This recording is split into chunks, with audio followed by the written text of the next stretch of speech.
Today for the interview, I'm actually going to be interviewing myself. Um, and I know the assignment said pick a verse and pick a person who you think will be affected by that verse. But I'm going a little off.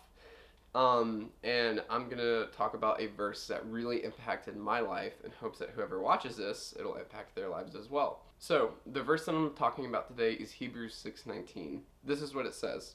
We have this hope as an anchor for the soul, firm and secure, it enters the inner sanctuary behind the curtain.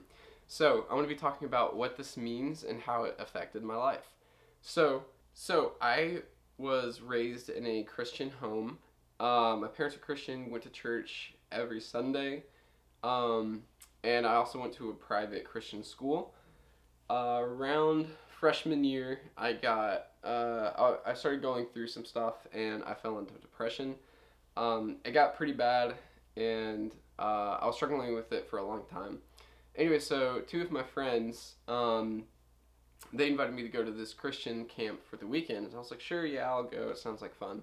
So I went, and the sermon was talking about how you should anchor your life to God, and I realized I wasn't doing that, and instead filling it with other things, trying to fill in that emptiness feeling, that only God could fill.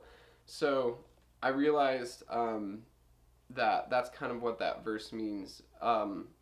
He is our hope. He's our anchor. He's like firm and secure. So there are so many things that we could use as an anchor in this world. It could be friends, relationships, distractions like video games. It could be drugs. It could be sex. It could be anything. It could be good things too.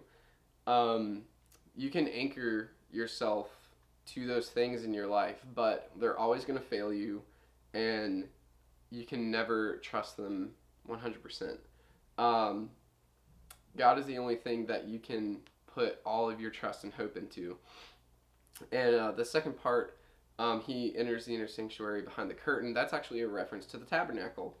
So that if you don't know what the tabernacle is, when the Israelites were traveling through the desert after they, exited out of Egypt, they had basically a tent of worship that they moved around with them, and this tradition kind of stuck with it up until when Jesus died on the cross. But there was a tent, and then inside that tent there was something called the Holy of Holies, and only that's basically where the presence of God was, and only a certain amount of people could go in there.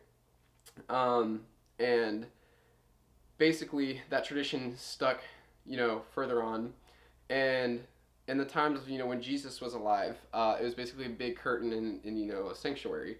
So when it says the inner sanctuary behind the curtain, that is referring to the Holy of Holies. So that's basically saying God, not only is he, the strongest thing that we can anchor ourselves to, but he is also made it easily and accessible to anyone all the time to have that relationship with God, to where you can have that firm and secure anchor in your life. So once hearing that, realizing that I wasn't fully committed to God, it really changed my life around. So after hearing this, I hope that you all can apply this to your life.